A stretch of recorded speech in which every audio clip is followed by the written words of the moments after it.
on va vous présenter aujourd'hui, donc c'est vraiment pour les étudiants plutôt qui ne vont pas partir l'année prochaine, parce que ceux qui vont partir l'année prochaine ont déjà été sélectionnés. Et de toute façon, on part que pour la L3, M1, M2. Donc là, essentiellement des étudiants de L1, voire de L2 ou L3 qui veulent partir, mais en 2021-2022, puisque les sélections là sont terminées pour la prochaine année universitaire. Donc l'idée, c'est de vous dire aussi qu'un départ, ça se prépare vraiment à l'avance. Donc là, on a fait des supports pour cette semaine. Alors, on a fait des thématiques déjà. Donc aujourd'hui, information générale. Demain, c'est préparer son départ. Donc là, beaucoup d'étudiants qui sont sélectionnés seront présents au webinaire demain, mais vous pouvez venir aussi, bien évidemment, hein. Mercredi, on va présenter le triple diplôme et les doubles diplômes que l'on a donc à l'UFR. Jeudi, c'est comment se déroule une mobilité, quels sont les points importants du déroulement d'une mobilité. Et vendredi, vous aurez sur le site des petites présentations de retour d'expérience d'étudiants qui étaient ou sont en ce moment en mobilité et donc qui sont en économie, en droit ou en gestion. Alors, en ce qui concerne les présentations, on a fait des supports qui s'appellent, je ne sais pas si vous connaissez, Geniali. Alors, il y a le mot génial dedans et effectivement, c'est assez génial. Ce sont des supports très interactifs. Et donc, moi, je vais vous présenter le premier. Et tous les soirs ou le lendemain, vous aurez accès à ces supports. Et on vous a mis tous les liens parce qu'effectivement, on se rend compte qu'il y a beaucoup d'informations. Le site, moi, je le trouve très bien fait, mais c'est vrai que j'ai quand même l'habitude d'aller dessus tout le temps. Donc là, l'idée, c'est vraiment sur ces supports-là qui vont rester à disposition sur le site de DEG, mais aussi sur le site de la direction de l'international. De toute façon, tous les sites sont liés les uns aux autres. Vous pourrez simplement cliquer, même quand vous serez en mobilité, ça va rester après sur notre site. Et donc, vous aurez accès à toutes les sources d'informations qui seront actualisées au fur et à mesure. Donc, je trouve ça plutôt bien. Donc, pourquoi, comment et quel programme? Donc, l'idée aujourd'hui, ce n'est pas de détailler, c'est vraiment de vous montrer tout ce qui est possible, sans vous faire peur, bien évidemment, et pour que vous, après, vous alliez, vous irez cliquer, je ne vais pas le faire là, mais je vais vous montrer comment on fait, mais vous irez cliquer, vous irez chercher les informations. Et là, si on a un petit peu le temps, ça serait bien si certains, donc je parle pour tous ceux qui sont à distance, mais bien sûr dans la salle, vous avez le droit de lever la main. Si vous avez des questions, je voudrais bien consacrer un petit quart d'heure à la fin aux questions. Donc, Madame Gou, de toute façon, vérifie s'il y a des questions sur le chat au fur et à mesure que je vais faire dérouler la présentation. Alors, il faut déjà que je trouve ma souris, ça serait mieux. Voilà. Alors déjà, le sommaire, donc ça marche, oui. Donc, quelques éléments introductifs. Je vais redire la même chose que Madame Grolot, bien sûr, sur pourquoi, comment, et puis surtout détailler un petit peu les différents programmes et où trouver les informations. Est-ce que si?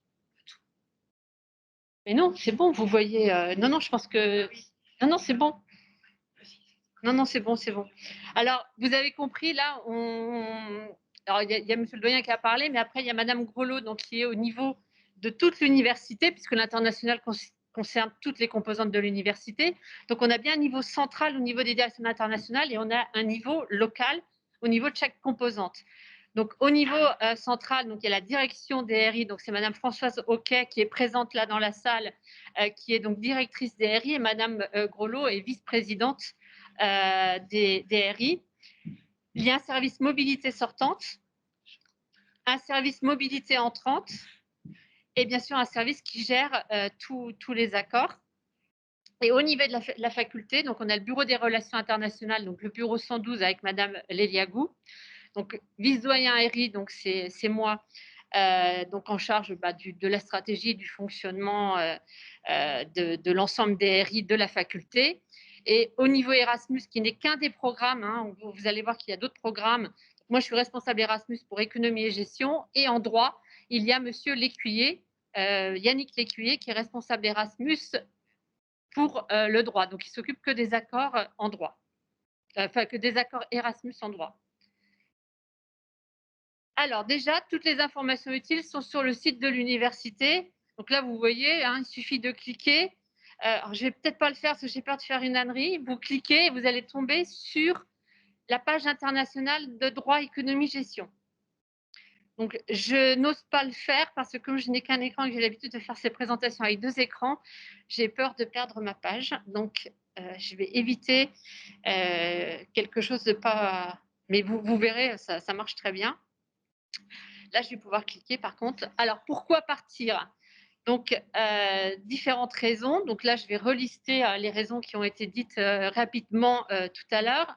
Alors déjà, si on clique sur le premier encart à haut en gauche, là, je vais mettre, c'est vrai que les deux meilleures années pour partir, c'est L3 et M1. Et en plus, vous pouvez partir au niveau licence un an. Et à nouveau, les compteurs sont remis à zéro quand on passe du niveau licence au niveau master. On peut imaginer repartir un an au niveau master. Certains le font, c'est assez rare, mais ça arrive.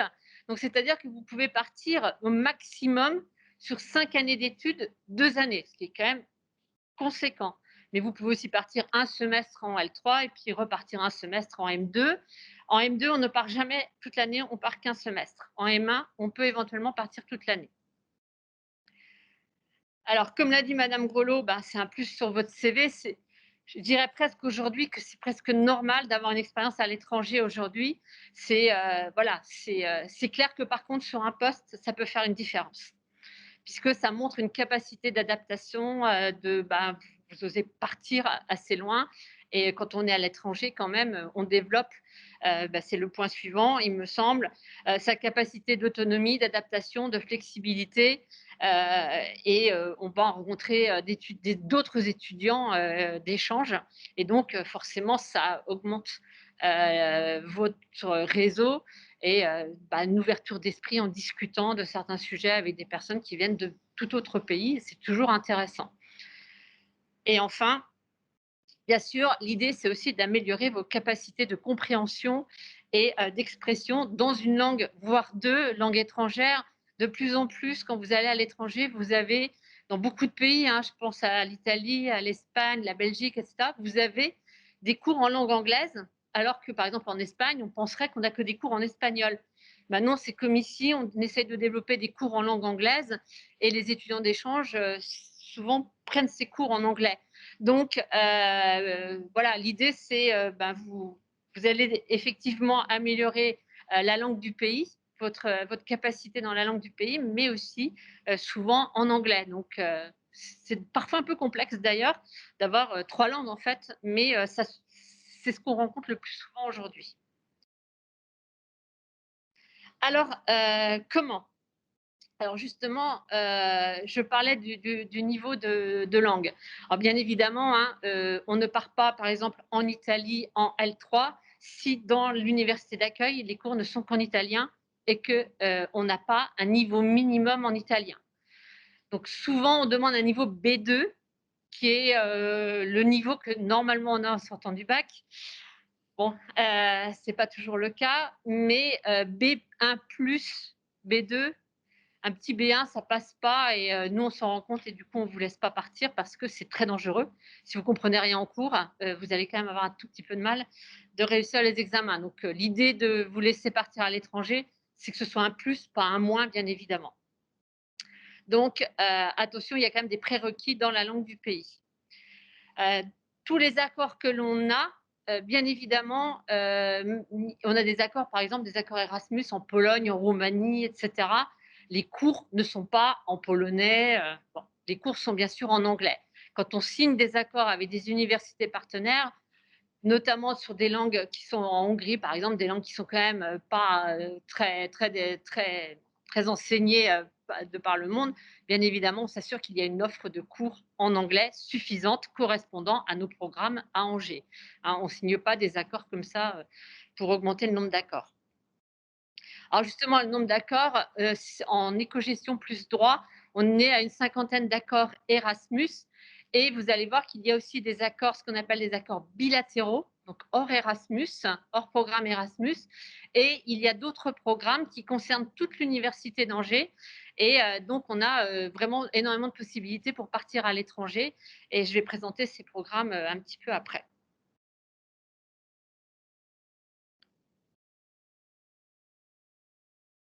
Alors, comment? Alors, bien évidemment, on candidate.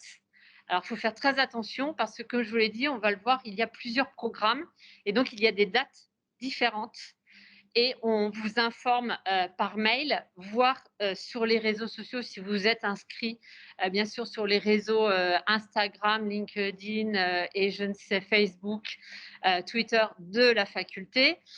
Sinon, c'est par mail. Donc, il faut vraiment voilà, consulter vos mails régulièrement. Et ça, malheureusement, on constate que ce n'est pas fait, voire vous mettez les mails à la poubelle. Alors attention à ne pas mettre trop vite un message à la poubelle parce que souvent, si on envoie des messages, c'est qu'il y a des informations importantes qui vous concernent. Donc, attention à cela. Et alors, comme il y a plusieurs programmes, il y a aussi, ça vous sera rappelé, hein, on ne peut pas candidater sur plusieurs programmes à la fois et je vous expliquerai plus loin pourquoi. Alors, une question récurrente, hein. Quels sont les critères de sélection? Alors, c'est vrai qu'il y a des programmes plus ou moins sélectifs, avec une concurrence, une compétition plus ou moins forte entre les étudiants. Bien évidemment, la qualité du dossier académique est importante, mais ne fait pas tout. Votre motivation qui est testée lors d'entretien, votre motivation et votre capacité d'autonomie sont des éléments très importants parce que partir à l'international, comme je vous l'ai dit, ça se prépare et c'est pas évident, hein, c'est lourd à préparer. On verra au cours de la semaine qu'il faut quand même penser à pas mal de choses. C'est pas du tout impossible, bien sûr, hein, ça se fait et on n'a jamais perdu d'étudiants, ils sont tous revenus, donc ça marche. Mais bien sûr, il faut se prendre en main. On ne peut pas être tout le temps derrière vous. Moi, je dis des fois, j'ai 3 enfants et ça me suffit. J'en ai pas besoin de plus. Donc, au bout d'un moment, il faut vraiment que vous vous preniez en main et que vous fassiez les démarches, que vous fassiez attention, qu'on ne soit pas toujours, parce que je vois des fois les services administratifs sont tout le temps en train de rappeler à l'ordre certains étudiants qui ne répondent pas aux mails, qui ne font pas les papiers correctement. Et ça, c'est très embêtant. Donc ça, bien sûr, on essaie de le repérer à l'avance. Donc faites attention à ça. Bien évidemment, un autre critère, c'est, comme je l'ai dit tout à l'heure, le niveau dans la langue d'enseignement qui va être choisi. Et enfin, voilà, un projet qui est bien pensé. Hein, lors des entretiens, on vous pose des questions sur votre projet, pourquoi ce programme, pourquoi ce pays, pourquoi cette université, quels sont vos projets professionnels ou vos projets de master et pourquoi ce master et la suite. Donc voilà, on veut une mobilité bien pensée. Raison pour laquelle, voilà, on est au mois de mars 2020 et on commence à vous informer pour un départ en 2021-2022. Mais c'est nécessaire, il faut savoir tout ça à l'avance. C'est de la réflexion, il faut réfléchir. On ne peut pas préparer un dossier comme ça la veille pour le lendemain, c'est pas possible. Ça se verra. Alors ça se prépare et ça se gère donc à l'université d'Angers. Donc les supports là qu'on va vous mettre à disposition, le site donc de l'université d'Angers qui est quand même qui regorge d'informations et qui ces dernières années, je trouve, s'est vraiment beaucoup amélioré. Donc on a vraiment beaucoup d'informations, c'est vraiment détaillé. Donc moi je suis surprise des fois quand on me dit qu'on n'est pas informé. Donc bien sûr, une fois que vous êtes sélectionné, bien évidemment, il faut aller faire la même chose sur le site de l'université d'accueil et répondre aux mails de l'université d'accueil qui de toute façon contacte les étudiants. Et enfin, on en parlera demain, hein, mais il faut aussi se renseigner sur le pays où on va. Et pour cela, il y a des sites. Il faut faire attention à la sécurité. Alors, on est beaucoup plus vigilant aujourd'hui puisque ça fait quand même 1 an qu'on est dans une crise sanitaire. Donc, on sait qu'il faut faire très attention à la sécurité, y compris bien sûr la sécurité sanitaire. Donc, il faut vraiment s'informer avant de débarquer, bien sûr, dans l'université d'accueil. C'est très important et il faut faire très attention à bien préparer ces aspects sécurité.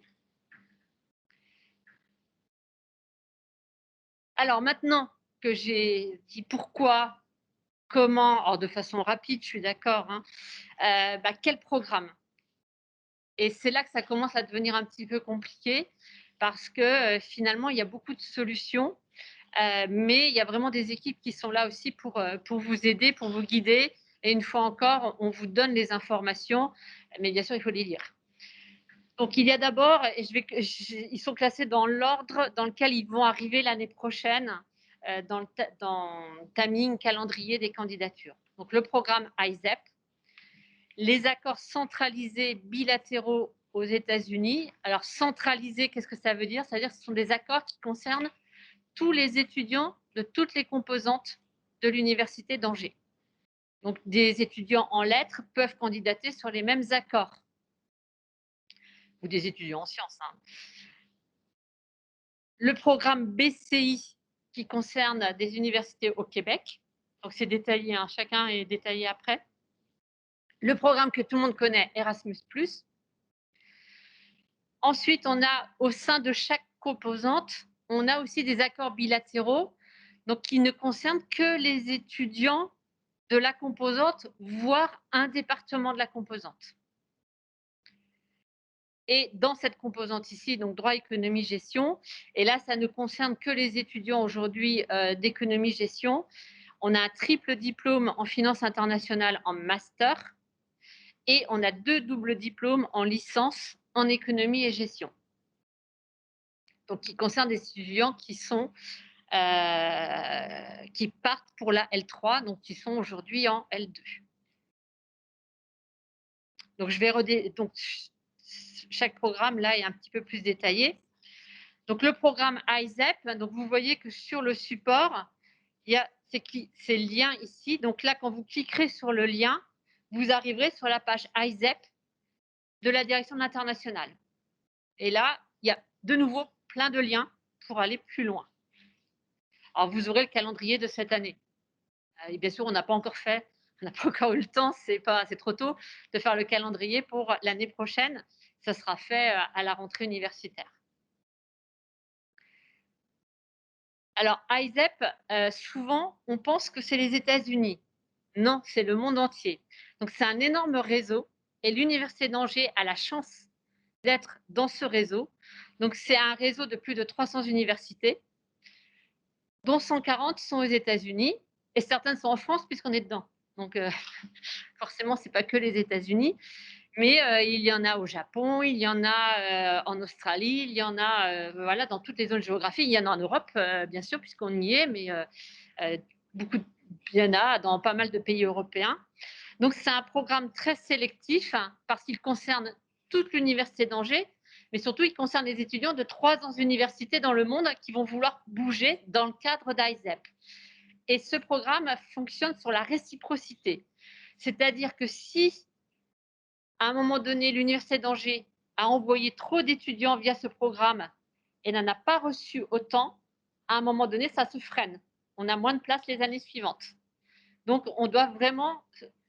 Voilà, Madame Gros parlait de l'internationalisation, c'est-à-dire on fait venir l'international à l'Université d'Angers. On a besoin que les étudiants de ces universités-là, qui sont dans le réseau, viennent à Angers. Sinon, nous, on perd des places pour nos étudiants. Donc, ce programme, il est assez demandé, il est très sélectif, mais tous les ans, on a quelques étudiants de l'Université d'Angers qui partent via ISEP. Donc, nous, au sein de DEG, alors ça dépend des années, mais des années hors crise sanitaire, je dirais qu'on a 4-5 étudiants de DEG qui peuvent partir via ISEP, pas plus, mais vous allez voir, il y a plein d'autres solutions. Donc, c'est un programme très concurrentiel. C'est un programme, vous lirez sur les pages, je ne vais pas détailler, où il y a un engagement financier, mais ça ne veut pas dire que vous payez plus cher que les autres. Mais il y a un système où on s'engage. L'engagement financier, ça veut dire que si vous acceptez, vous allez voir qu'on accepte très, très vite, la candidature est tôt. Si vous acceptez, il ne faut pas changer d'avis. Parce que, vu ce que je vous disais sur la réciprocité, ça nous met vraiment en difficulté vis-à-vis du réseau et ça met en difficulté les étudiants de l'année suivante. Donc, il faut vraiment faire attention, il faut être sérieux. On s'engage à partir, on part. Bon, sauf si on est malade, bien sûr. Et bien sûr, la qualité du dossier, ce que je disais tout à l'heure, les 4 critères que j'ai dit tout à l'heure sont très importants, bien sûr. Si le dossier est mal fait, la sélection, elle va être très rapide. Ça, c'est clair. Donc, il faut faire attention à ça. Alors, le calendrier, donc vous relirez ça tranquillement, je ne vais pas tout détailler. Alors, le calendrier, c'est le premier programme qui va ouvrir avec les accords centralisés parce qu'ils ouvrent en même temps. Donc, c'est en octobre que vous aurez un mail vous annonçant l'ouverture du programme. De toute façon, la présentation que je fais ici, je la referai au mois d'octobre parce que forcément, j'ai raté certains étudiants, c'est évident. Donc, au mois d'octobre, je referai une présentation générale où on redira, et là, on aura sans doute les dates. Donc, il y a un mail qui sera envoyé. Et en novembre, il faudra faire le dossier et transmettre le dossier. Il y aura des entretiens courant décembre. Alors, on a une collègue, Madame Virginie Piquet, qui est donc une collègue de la fac de sciences, qui est chargée de mission, responsable donc à ISEP, accord centralisé. Et donc, c'est elle. Nous, on vous aide à faire les dossiers et on vous dit si oui ou non vous avez une chance, parce que ce n'est pas la peine de faire un dossier non plus si on sait qu'on n'a pas de chance. Donc, on présélectionne, entre guillemets, et on envoie la liste à la direction internationale. Et après, Madame Piquet prend le relais et convoque les étudiants pour un entretien. Si, dans le cadre d'ISEP, vous allez dans une université où les cours seront en anglais, il faudra passer le TOEFL. C'est impératif. Et donc, vous aurez la confirmation, et donc là, vous vous inscrirez au TOEFL, la confirmation officielle fin décembre, si vous êtes pris ou pas pris. Donc, quand je disais qu'on ne peut pas faire plusieurs programmes à la fois, c'est si vous avez été sélectionné en ISEP, il est hors de question qu'on voit arriver une candidature en Erasmus. Vous partez en ISEP, on ne candidate plus en Erasmus. Par contre, si malheureusement votre dossier n'a pas été retenu, bah bien sûr, vous aurez le droit après, parce que ce sera un peu plus tard, de faire un dossier pour partir en Erasmus. Hein, on ne part pas à deux endroits via deux programmes, c'est tout. Alors, en même temps que la procédure à ISEP va s'ouvrir, puisque c'est géré aussi au niveau central, la procédure pour les accords bilatéraux centralisés. Donc, comme je vous le disais tout à l'heure, des accords qui s'adressent à tous les étudiants de toutes les composantes de l'Université d'Angers. Et donc là, si vous allez sur les petits locaux, vous avez donc la liste des universités. Donc, par exemple, il y a une université au Canada, l'université de Manitoba. Il y a l'université de Greensboro qui était fermée cette année pour cette histoire justement de non-réciprocité. Donc, ce sera peut-être ouvert l'année prochaine. Vous avez l'université de... Ah oui, alors ça, j'arrive jamais à... J'arrive jamais à prononcer. Donc, c'est dans Louisiane. L'université de South Alabama et deux universités dans le Missouri. Et vous avez aussi Appalachian State University, donc en Caroline du Nord. Comme Greensboro, c'est la Caroline du Nord. Donc, voilà, ça fait 7 accords supplémentaires en plus des accords ISEP. Et c'est aussi Madame Piquet qui va s'occuper de la sélection des étudiants. Donc, c'est exactement le même calendrier puisqu'elle fait les deux en même temps. Donc là, voilà, hein, je passe rapidement puisque c'est le même calendrier. Donc, c'est les deux premiers programmes qui vont ouvrir. Donc, et fin décembre, vous savez si oui ou non votre candidature est retenue. Donc, soit c'est super, voilà, c'est bon, je commence à réfléchir, à préparer. Soit vous n'êtes pas retenu et là, vous commencez à regarder les autres programmes, bien évidemment, si vous voulez partir et qu'il y a d'autres destinations qui vous intéressent. Et donc, sur les autres programmes, le suivant dans l'ordre chronologique qui ouvre, c'est le programme BCI. Donc, BCI, qu'est-ce que ça veut dire? Donc, si vous cliquez, normalement, voilà, si on clique ici, c'est le Bureau de la coopération interuniversitaire qui coordonne donc le programme d'échange d'étudiants de 9 universités du Québec avec des universités partenaires. Donc, pareil, il faut appartenir au réseau BCI et l'Université d'Angers appartient à ce réseau. Alors, c'est au Québec. Donc, sur les 9, je crois, partenaires, il n'y en a qu'un qui est anglophone. Les autres, c'est surtout francophone. De temps en temps, il y a quelques cours en anglais, mais c'est le Québec, hein, donc c'est francophone. Donc, c'est à 85-90%, vous aurez des cours en langue plutôt française. Donc voilà, on a la liste, voilà, c'est 9 universités, donc c'est l'université de Bishop hein, qui est en anglais. Les autres, alors il n'y a pas du droit, par exemple, dans toutes les universités. Et pour les étudiants en droit, s'il y a des étudiants qui sont en licence droit-histoire, donc les étudiants de Cholet qui sont en licence droit-histoire, on a, je vais en parler plus loin, un accord bilatéral dédié donc à cette licence avec l'université de Sherbrooke. Donc bien sûr, les étudiants de droit histoire ne candidatent pas via BCI à l'Université de Sherbrooke, mais directement via un accord bilatéral au moment de l'ouverture de ces accords bilatéraux qui sont gérés en composantes.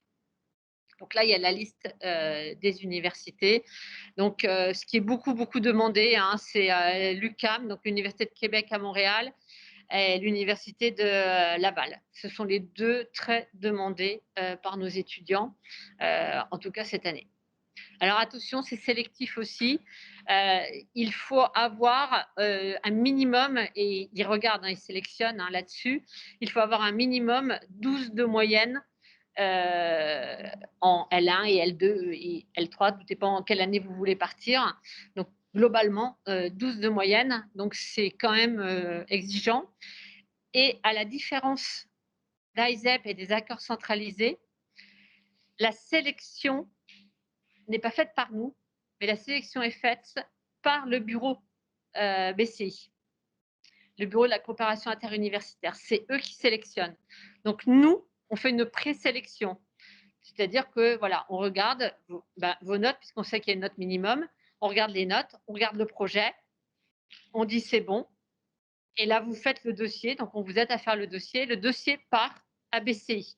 Vous avez le droit de faire 2 choix d'université, donc vous avez choisi, je ne sais pas moi, Laval en 1 et Rimouski en 2.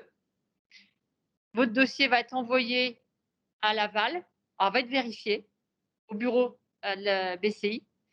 Si ça remplit bien les critères, et notamment les critères de moyenne, c'est envoyé à l'université de Laval. Laval dit oui, vous recevez une réponse comme quoi vous êtes pris à Laval. Laval dit non, ça part à Rimouski. Et là, Rimouski vous dit oui ou vous dit non. Vous ne pouvez pas faire plus de 2 choix. Et certaines universités veulent être en premier choix. Donc j'ai mis Laval en 1 parce qu'eux, ils veulent être en premier choix. Donc ça ne laisse pas énormément de possibilités. Ceci étant, régulièrement, on a des étudiants qui partent au Québec, qui sont très contents. Ça se passe très bien. Et ils partent, voilà, ils sont allés chaque année, on doit avoir en moyenne, hein, sur les 5 dernières années, je dirais qu'en moyenne, on a 7-8 étudiants qui partent via BCI. C'est-à-dire que quand on envoie les dossiers, on a un taux de réponse positif à 90-95% parce qu'on fait la présélection justement. On ne vous dit pas de faire un dossier si vous avez 10 de moyenne parce qu'on sait que ça ne passera pas. Donc forcément, on a un taux de succès plutôt bon, tout simplement parce que voilà, on aide à faire les dossiers. Donc ça, c'est pour le Québec. Donc voilà, c'est alors le calendrier peut varier parce que c'est BCI qui décide quand est-ce qu'ils ouvrent. Normalement, ils ouvrent souvent la semaine avant les vacances de Noël. Et cette année, ils ont ouvert que début janvier. Donc, bon, je pense que la crise sanitaire explique certainement cela. Mais voilà, donc c'est eux qui décident. Donc, ce n'est pas nous qui décidons de la date, c'est eux. Donc, généralement, voilà, c'est fin décembre et donc on fait la présélection au mois de janvier. Donc, il ne faut quand même pas rater les informations une fois encore, hein, bien lire ses mails. Et puis, et puis après, voilà, début janvier, on fait le dossier, etc. Et après, c'est eux qui s'en occupent. Donc, on dépend de leurs décisions. Et c'est pour ça que des étudiants qui ont candidaté en BCI ne peuvent pas candidater en Erasmus parce qu'on ouvrira la sélection et on finira la sélection Erasmus avant d'avoir la réponse de BCI.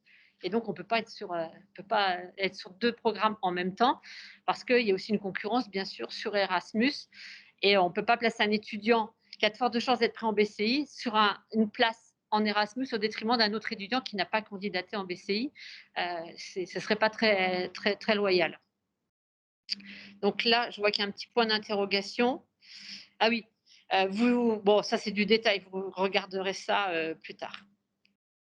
Alors, le programme Erasmus+, donc on a une liste, on a un PowerPoint sur le site, sur la page internationale de DEG, mais pour l'instant uniquement pour économie et gestion, ça n'a pas été fait encore pour le droit, où vous avez la liste quasi à jour, même peut-être complètement à jour, de toutes les universités avec les spécificités de chaque université, le site, le logement, etc.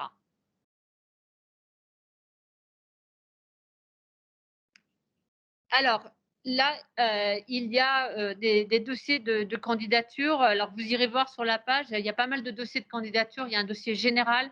Après, il y a un dossier pour les doubles licences Il y a donc notamment droit éco, mais il y a aussi pour les doubles licences droit histoire pour l'université de Sherbrooke, puisque l'accord bilatéral n'est géré que en DEG. Il n'y a pas encore pour les maths éco, mais voilà, ça va peut-être venir. Donc, il y a aussi un dossier pour le triple diplôme et un dossier pour les doubles diplômes. Donc, il y a pas mal de dossiers de candidature, mais c'est écrit, hein. Il suffit de cliquer et vous voyez bien si vous rentrez dans les cases ou pas. Donc, les dossiers de candidature seront mis en ligne mi-décembre. Et la remise, si je prends le calendrier de cette année, les étudiants ont dû nous remettre les dossiers de candidature à M. Lécuyer et à moi-même mi-février. Et donc là, on a fini la sélection. Donc bien sûr, dans le cadre d'Erasmus, on peut candidater sur plusieurs accords. Il est même conseillé de mettre plusieurs choix et de les mettre par ordre de priorité pour être sûr de pouvoir partir. C'est pas évident quand même d'avoir son premier choix. Souvent, les étudiants discutent entre eux et bien sûr, tout le monde veut aller au même endroit. Et là, c'est pas possible. Donc, il faut bien avoir un deuxième, un troisième choix. Autre chose, vraiment attention. Il y a quand même une règle qui est que si vous n'avez pas votre... Donc, si vous êtes en L1 aujourd'hui, vous serez, quand vous ferez vos candidatures, vous serez donc en L2 et pour Erasmus au deuxième semestre de L2. Mais ce que je dis là est valable pour tout le monde, sauf que quand vous faites ISEP, vous ne le savez pas encore. Si, quand vous déposez votre dossier, vous n'avez pas réussi le S3, vous avez, je ne sais pas, moi, 9,2 de moyenne au S3. La règle est qu'on ne part pas à l'année ou au S1 de l'année suivante si on n'a pas validé son semestre 1. On va me dire, c'est rude, parce que je vais compenser peut-être avec le S2, ou je peux aller au rattrapage et je l'aurai mon année. Oui.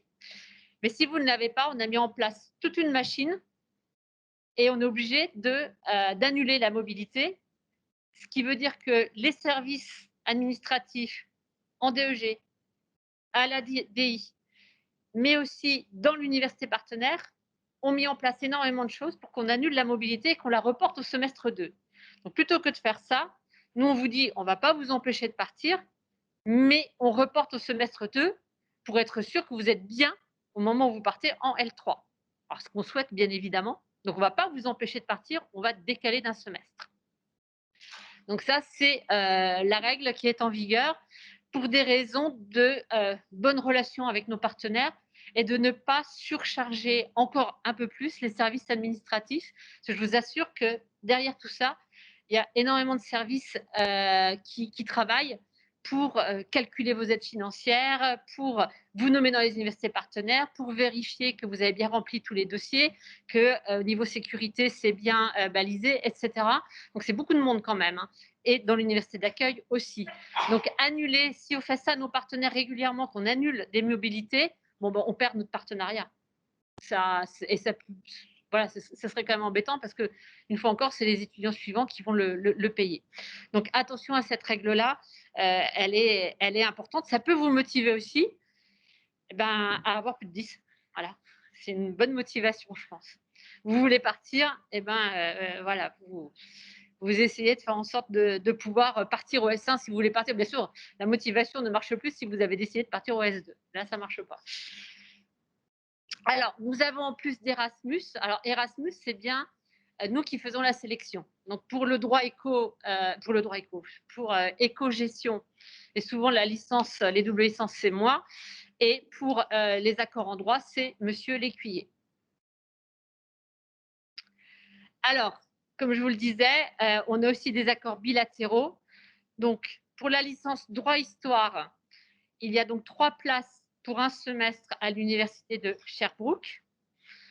Donc, et là, les étudiants ont un dossier de candidature spécifique à remplir. Donc, cette année, j'ai reçu 8 dossiers pour 3 places. Donc, il y a 3 heureux et 5 il y en a 2 qui vont partir, du coup, qui n'ont rien trouvé. 2 autres qui vont partir en Erasmus et une autre sur un accord bilatéral. Un autre accord bilatéral. En économie-gestion, donc, une fois de plus, je ne clique pas sur le lien puisque j'ai peur de faire une bêtise. Si vous cliquez sur le lien, vous allez arriver sur la page où vous avez le PowerPoint qui liste tous les accords Erasmus et à la fin, vous avez les accords bilatéraux. Il y a la Chine, il y a la Russie, il y en a plusieurs. Alors, ceci étant, en Asie, là, cette année, personne n'a candidaté et de toute façon, l'année prochaine, je ne me vois pas envoyer des étudiants très loin. Donc, en Europe, oui, les États-Unis, le Canada, ça marche. La partie Asie, je vois, on a un accord au Vietnam. L'ambassade de France au Vietnam nous a dit, de toute façon, vous ne pouvez pas envoyer d'étudiants, ils n'accepteront pas. Donc, voilà. Alors, par contre, vous, on verra bien. Hein, dans un an, moi, je ne sais pas où on sera. Donc, on a aussi donc le triple diplôme donc pour les étudiants qui sont aujourd'hui en L2 qui se destinent plutôt à la finance. Ça peut vous intéresser. Donc là, c'est un triple diplôme. Hein, donc, on candidate pendant son année de L3, banque, finance, assurance ou économie, gestion si on veut faire de la finance et qu'on est plutôt intéressé par les formations de l'ESEMAP. Donc, l'ESEMAP, qui est l'École supérieure d'économie, de management et patrimoine. Hein, donc, c'est la mention finance hein, de DEG. Et nous avons donc là, depuis, donc c'est tout récent, hein, ils viennent d'ouvrir 2 doubles diplômes. On a donc une étudiante qui partira l'année prochaine avec l'université de Modène en Italie, donc dans le nord de l'Italie, hein, en Émilie-Romagne, donc c'est en dessous de la Lombardie. Et là, c'est donc économie et marketing et économie et finance. Donc, des étudiants voilà, plutôt vers la gestion, le marketing, l'intelligence économique ou des étudiants plutôt vers l'économie, économie appliquée, finance. Donc là, pareil, donc on candidate pendant son année de L2. Et donc, ces triples et doubles diplômes sont présentés de façon beaucoup plus détaillée mercredi, pour ceux que ça intéresse. Donc, il est encore temps de vous inscrire si vous n'êtes pas inscrit d'ailleurs. Alors, le calendrier, le calendrier de ces accords bilatéraux est exactement le même qu'Erasmus. Du coup, c'est moi qui m'en occupe, puisqu'il n'y a, mis à part Sherbrooke, hein, qui est droit histoire, mais du coup, c'est moi qui m'occupe des accords bilatéraux. Donc, c'est moi votre interlocutrice pour la pédagogie et pour l'administration, bien sûr, c'est Madame Gou. Donc, voilà pour la présentation générale. Bon, je voulais un quart d'heure, il me reste 6 minutes. Alors, est-ce que sur le chat, il y aurait des questions? Et dans la salle, est-ce qu'il y a des questions? Oui. Alors, cette année, on a reçu beaucoup plus de demandes que d'habitude, mais on a bloqué pas mal de dossiers parce que les étudiants n'avaient pas vu, mais je pense que c'est lié au fait que je n'étais pas présente sur site, mais que tout s'est fait à distance. Ils n'avaient pas vu la règle des 12 de moyenne. Et résultat, on a eu beaucoup de dossiers qui étaient en dessous. Donc, je leur ai dit immédiatement, ça ne va pas passer. Certains, on a essayé de les faire passer et c'est pas passé au niveau de la direction internationale. Ils nous ont dit qu'on n'y arriverait pas. Donc, du coup, cette année, je crois que j'ai eu 18 demandes. Et du coup, finalement, on n'a plus que 8 étudiants dont les dossiers ont été envoyés. Donc, chaque année, les autres années, je vous dis, hein, si j'envoie 10 dossiers, il y en a 8 ou 9 qui vont passer. Donc, je parle bien de ceux qui sont vraiment allés jusqu'à BCI, jusqu'au bureau de la coopération interuniversitaire à Montréal. Les autres, on les a bloqués, alors bloqués entre guillemets. Hein. On leur a dit, allez sur Erasmus parce que ça va pas, vous n'avez aucune chance. Donc, c'est pas la peine, quand on n'a pas de chance, pas la peine de mentir aux étudiants. Il y a une autre question. Oui. Alors, il y a la demoiselle au-dessus. Alors, je vais répéter votre question, qui est une très bonne question, parce que je pense que ceux qui sont à distance n'ont pas forcément entendu, parce que franchement, c'est pas évident.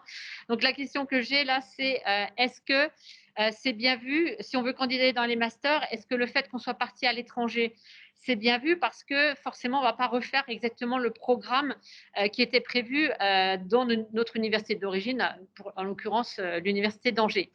Alors, c'est une très bonne question.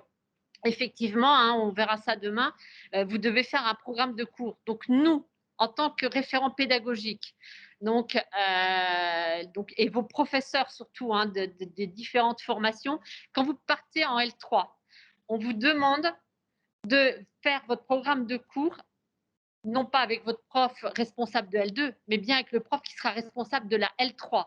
Vous êtes en L3, vous partez dans le cadre d'un M1, vous allez rencontrer le responsable de ce M1 pendant que vous êtes en train de faire votre programme de cours, parce que justement, on veut veiller à ce genre de problème. Donc, c'est une vraie question et ça peut être effectivement handicapant de faire un truc touristique. C'est hors de question.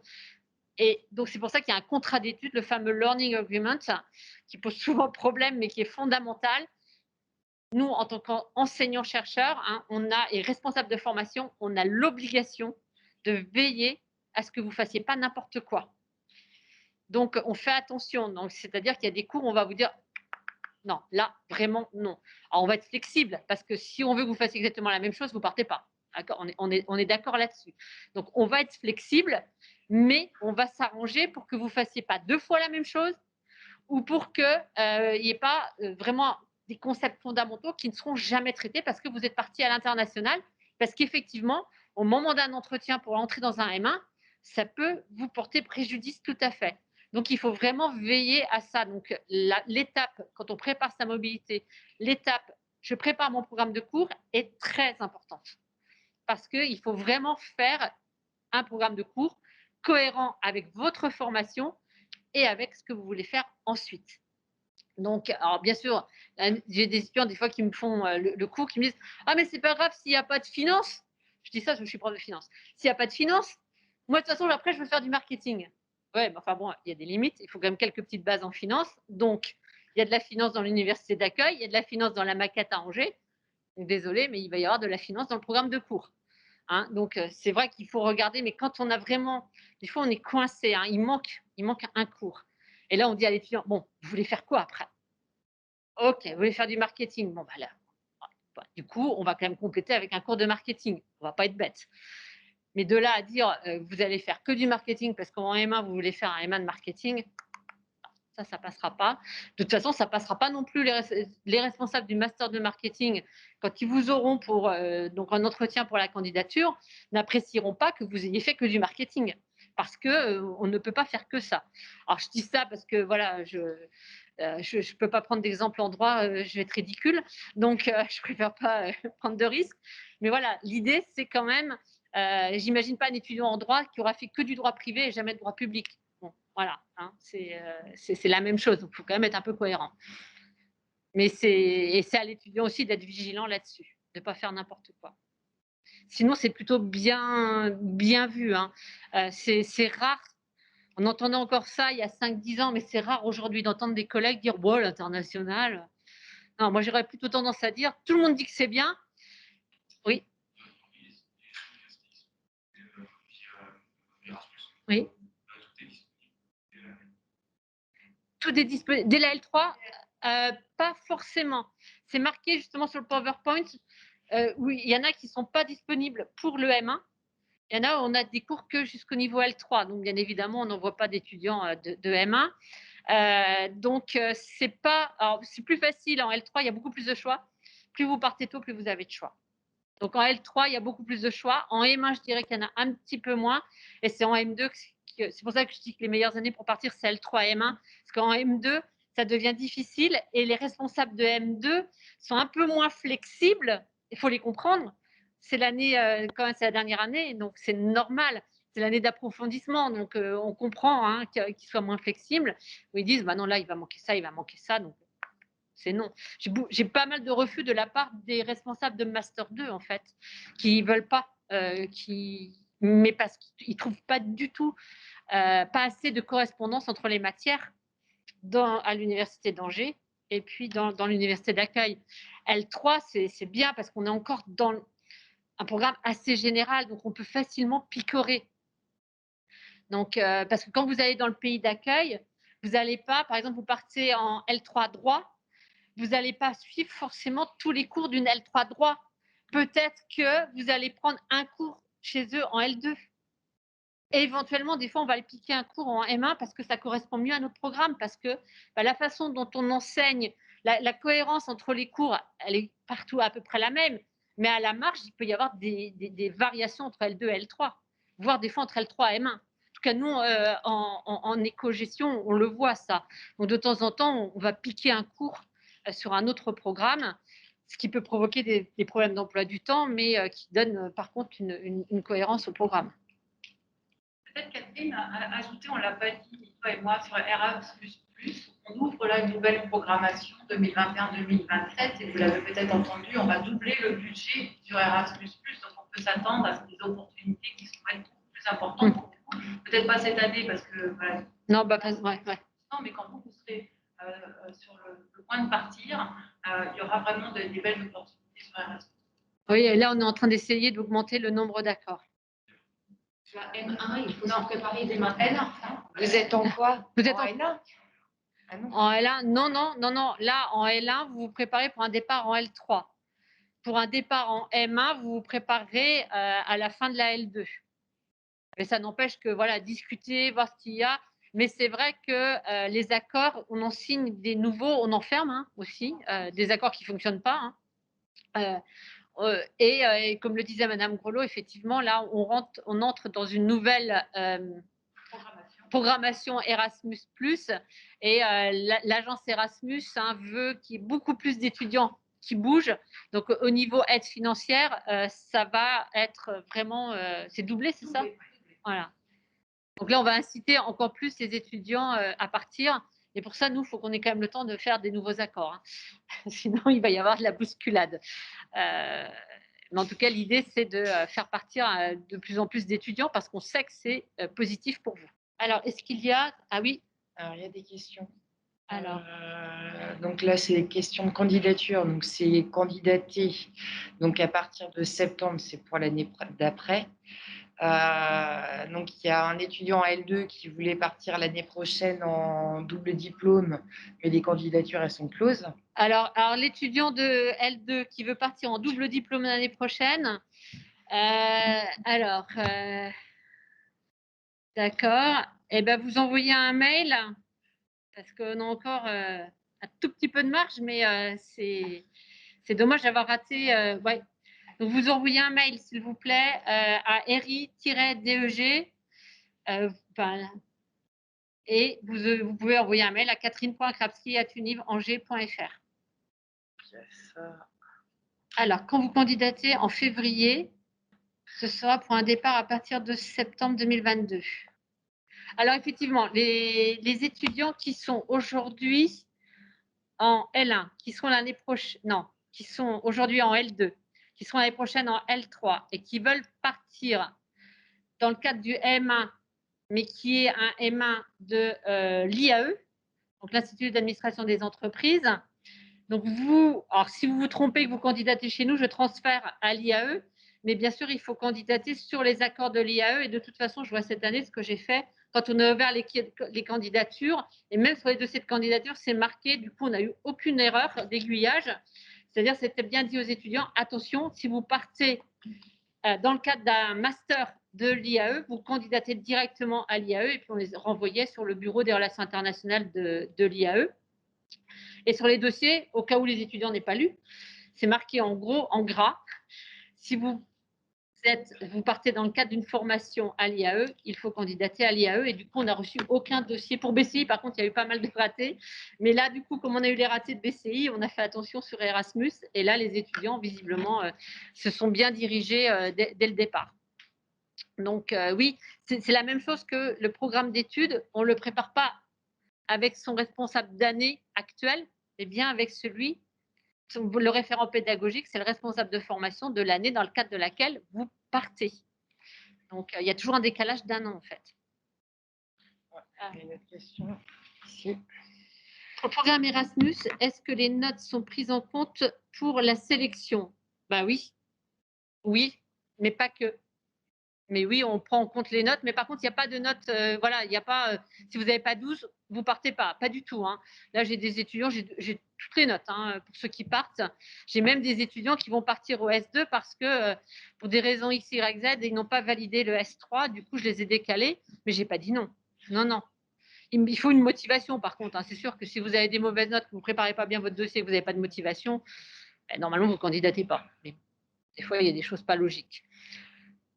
Écoutez, il me reste à vous remercier. Et donc, bien sûr, vous avez une adresse, RI-DEG, donc c'est Madame Gou. Moi, vous avez mon adresse un peu partout sur le site, je crois. Donc, n'hésitez pas à poser des questions et puis à venir hein, aux autres webinars ou présentations dans le courant de la semaine. En tout cas, on est à votre écoute pour vous aider à partir. Bonne journée à tous et merci.